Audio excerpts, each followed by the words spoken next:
கல்யாணத்தில் தோற்றாலும் கனவுகளிடம் தோற்கக்கூடாது என்பதை கற்று வைத்திருந்த பெண்ணொருத்தி மீண்டும் காதலுற்றிருக்கிறாள். தன் கனவுகளை மீட்டு தந்த காதலனுக்கு அவள் எழுதும் கடிதம். சாய்ந்து போன என் காதல் வானத்தை நிமிர்த்தி சாயம் போன என் வானவில்லுக்கு வண்ணமடித்தவனே, உன்னிடம் சொல்ல சில செய்திகள் இருக்கிறது என்னிடம். காதலின் செடியில் இவர்கள் கட்டி வைத்திருக்கும் கதைகள் ஏராளம். ஒரு செடியில் ஒரு பூதான் என்றார்கள், பின்னர் ஒன்றுதிர்ந்தால் இன்னொன்று பூக்கட்டும் என்றார்கள். நான் கேட்கிறேன், ஒரு பூ தானே உதிர்ந்தால்தான் இன்னொன்று பூக்க வேண்டுமா என்ன? அந்த பூ எந்தன் வேரினை தின்று கொண்டிருந்தது என்று தெரிந்ததும் அதை உதிர்ந்து போக சொல்லி ஆணையிட்டேன். பின்னர் தானே என் வேரெல்லாம் பூ பூத்தது. கேட்கலாம் என்னை, புதிதாய் காதல் செய்யும் பருவ பெண் போல எதற்கு இத்தனை பீடிகை என்று.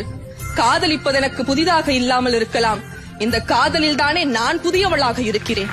நான் காதலிக்கும் போதி மரமே, கடல், வானம், நிலா, நட்சத்திரம் இவையெல்லாம் எனக்கு என்னவாக இருந்ததோ அது அத்தனையுமாக